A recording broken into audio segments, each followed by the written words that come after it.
रुपये का petrol diesel चाहिए कि नहीं, 200 रुपये का सिलेंडर चाहिए कि नहीं, 350 रुपये का महंगा लग रहा था। अब तो मुजरा नाचने का भाजपा के आगे से हमारा नम्र निवेदन है कि आप आंदोलन को और तेज करें, ना कि हम सरकार के सामने नतमस्तक हो। नहीं, ये जो आत्महत्या करना है, नतमस्तक होना है क्या किसानों का? देखिए, आत्महत्या आदमी कई तरह की सोचें होती हैं। उन्होंने किसानों के हित में आत्महत्या की, लेकिन आत्महत्या करना किसी समस्या का समाधान नहीं है। हमें सरकार से दो हाथ करनी चाहिए, सरकार को हर मोर्चे पर घेरनी चाहिए, सरकार के खिलाफ आंदोलन में, हर आंदोलन में शरीक होना चाहिए। अब एक बात बताइए, हम अभी सुसाइड कर लेंगे तो क्या हम आंदोलन में शरीक हो पाएंगे? तो हमारा जिंदा रहना बेहद जरूरी है। सर, भाजपा के लोग तो चाहते ही हैं कि हम जैसे लोगों की हत्या करा दें, झूठे मामलों में डाल दें, किसी मामले में फंसाकर जेल में डाल दें, लापता करा दें। तो क्या मतलब? हम जब तक जिंदा हैं सरकार की गलत नीतियों का विरोध करते रहें, ये मंशा होनी चाहिए।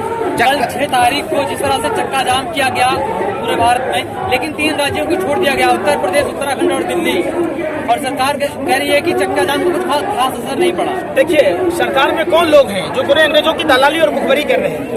अगर दिल्ली, उत्तर प्रदेश, उत्तरांचल में अगर आंदोलन वापस नहीं लिया जाता तो जैसा आतिफ सिद्धू ने लाल किले के अंदर किया था, एक बहुत बड़ी साजिश थी, जिसको देखते हुए ये आंदोलन 3 राज्यों में विड्रॉल करना पड़ा। बाकी के राज्यों में आप अगर देखेंगे, कश्मीर से कन्याकुमारी तक पूरा भारत जाग चुका है और किसानों के साथ खड़ा है। लेकिन चक्का जाम में भी तो उसी तरह झंडा फहराया गया है, जैसे लाल किले पे था। क्या हो रहा है? भिंडरावाला का झंडा देखने को मिला चक्का जाम। अरे सुनिए ना, आप अपने ही आदमी को भेज के कुछ भी कहते रहोगे तो हम मान लेंगे। हमें क्या करना है? आप अगर आपको ज्यादा आपत्ति है तो आप रामलीला मैदान में किसानों को क्यों नहीं घुसवाते भाई? आप बाबा महेंद्र सिंह टिकैत के नेतृत्व में बोट क्लब तक लोग वहीं पर खाना बना रहे थे, वहीं धरना प्रदर्शन कर रहे थे, तो सरकार ने तो उस समय रोकी नहीं थी ना। तो आज क्यों नहीं सरकार आने दे रही है? हर बार झंडा कहाँ से आ जाता है? हर चीज में आंदोलन में, किसान आंदोलन कर रहे हैं। सुनो ना, आप लोग बुर्का पहन के कैसे घुस गए थे शाहीन बाग में बिरयानी खाने? पापा जाते हैं पाकिस्तान में बिरयानी खाने, बेटी जाती है शाहीन बाग में। किस तरीके से कपिल गुजर फायरिंग किया था जामिया के प्रोटेस्ट में? किस तरीके से कोमल शर्मा ने जेएनयू के छात्रों को मारा पीटा था? इंटरनेट बंद कर दी गई थी, बिजली काट दिए गए थे। आप कहते हैं कौन घुस गया?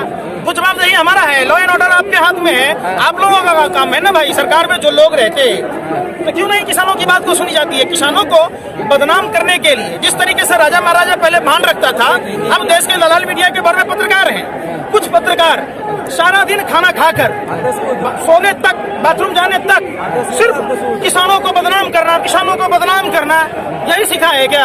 माँ बाप ने यही गंदी परवरिश दी है, आप समझिए। दिल्ली देश की राजधानी है, सामानों का आयात निर्यात होता है। ये जो आपने जाम लगा रखा है, इससे अर्थव्यवस्था, कोरोना के बाद अभी अर्थव्यवस्था पर खतरा आ रहा है। आप पत्रकारिता कर रहे हैं कि भाजपा की दलाली और बर्बागिरी कर रहे हैं? जब कोरोना में के समय में देश बंद करना था, आपने देश बंद क्यों नहीं किया?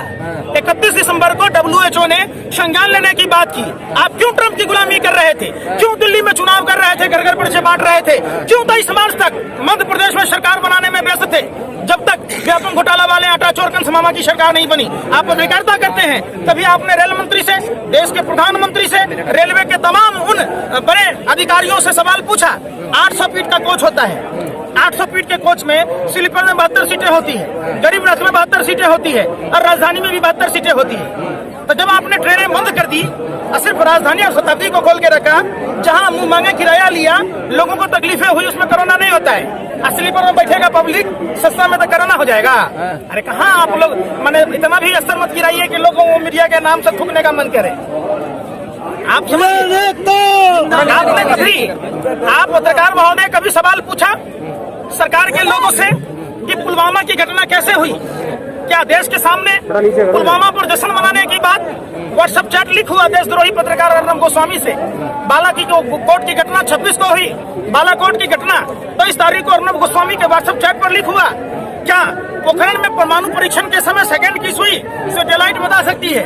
सैटेलाइट ये बता सकती है कि पंजाब, हरियाणा, पश्चिम उत्तर प्रदेश के किसान अपने खेतों में पराली जलाते हैं, फसलों के खूंटी जलाते हैं, तो दिल्ली में प्रदूषण होता है। लेकिन सैटेलाइट ये नहीं बताता है कि पुलवामा में वो कार किसकी थी जिस कार में 300 किलो RDX था। सैटेलाइट ये नहीं बताया। भाजपा के सांसद तापिर गांव अरुणाचल प्रदेश का, उसने अंतरात्मा की आवाज पर लोकसभा में बयान दे चुका था लोकसभा चुनाव से पहले, तो क्यों नहीं संज्ञान लिया गया? पहले तो ट्रैक्टर परेड, फिर चक्का जाम, फिर महापंचायत, लेकिन सरकार पर तो असर ही नहीं पड़ रहा है। अरे सरकार पर क्या असर पड़ेगा? ये सरकार ईवीएम जो घोटाला चुनाव आयोग में है, जिसके पैसे चुनाव आयोग ने दिए, वो ईवीएम कहाँ है? दूसरी बात, सरकार इतनी संवेदनहीन है, वो अंबानी अडानी के दलाल में मशगूल है। जो कहता था मैं गंगा का लाल, वो निकला अंबानी अडानी का दलाल।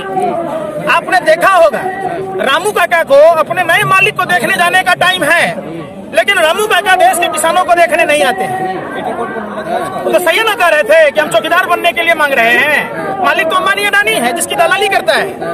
क्यों नहीं? आज से 75 दिन होने को है, देश के किसान सड़कों पर हैं, देश के पालनहार अन्नदाता किसान भाई हैं, तो आप उनको देखने नहीं आ रहे। आपने देखा होगा ये जिस सिलेबस को पढ़ा है, उस सिलेबस से बाहर का क्वेश्चन आया है। तो कैसे? आपने भाजपा विधायक पर जिस तरीके से किसान आंदोलन को धमकाया जा रहा था, किस तरीके से प्रदेश साहिब सिंह वर्मा का राइट हैंड अमन डब्बास, जिसकी पत्नी बवाना से वार्ड काउंसलर है, किसानों पर पत्थर बरसा रहे थे, वो 2 ट्रैक पत्थर, जब न्यू कंस्ट्रक्शन का काम नहीं हो रहा टिकरी बॉर्डर पर, तो पत्थर के टुकड़े कहां से आए?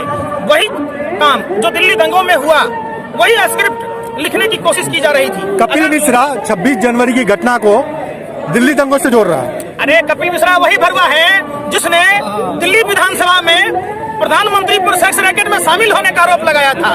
कपिल मिश्रा वही भरवा है जिस भरवे ने प्रधानमंत्री को आईएसआई का एजेंट कहा था। तो आप बात जाके भाजपा के लोगों से पूछिए कि कपिल मिश्रा पर क्या कार्रवाई होगी।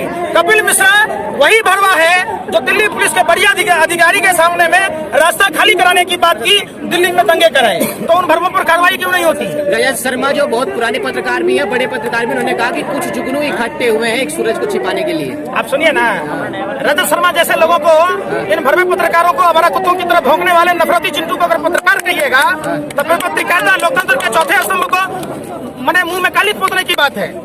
कहाँ है रजत शर्मा जो आपकी अदालत में अब बड़ी बड़ी बातें करता था? बच्चों 25-30 रुपये का पेट्रोल डीजल चाहिए कि नहीं? 200 रुपये का सिलेंडर चाहिए कि नहीं? 350 रुपये का महंगा लग रहा था, अब 750 रुपये का सस्ता लगता है। अरे सुनिए ना भैया, आप भी भाजपा सेल की तरह मत बनिए। 200 करोड़ रुपया हर गांव को मिलने वाला था। काला धन का इतना बड़ा लंबा सूची था, 500 की गड्डी लगाकर स्वर्ग से सीधे धरती पर उतरने की तैयारी कर रहा था। वो आदिमानव कहाँ है? आप काले धन की बात कर रहे हैं। वही बात, रजत शर्मा को पद्म सम्मान किस बात का मिला है? तो वो मुजरा नाचने का भाजपा के आगे सवाल। आप नेहरू म्यूजियम में रजत शर्मा को मेंबर बनाया गया, काहे के लिए? ये मुजरा डांस करने के लिए। काहे के लिए? रजत शर्मा क्रिकेट का बल्ला पकड़ा है, क्रिकेट कंट्रोल बोर्ड में मेंबर क्यों बनाया गया? ऐसा ही नाचने के लिए। ये सब सरकार के आवारा कुत्ते की तरह है। सुनिए बात, ये 24 घंटा भौंकते रहते हैं, बम फोड़ना ही कोई बात नहीं है। कभी रजत शर्मा जैसे पत्रकार ने माँ का दूध पिया है? अगर इंसानियत में है, जन्म लिया, अगर इंसान के बच्चे हैं, जो भाजपा के तमाम वो नेता चले, हम चलते हैं अरुणाचल प्रदेश, गांव खाली करा के दिखाएं, यहाँ आके किसानों को बदनाम करते हैं, ये हमारा कुत्ते की तरह, वही वाली बात है।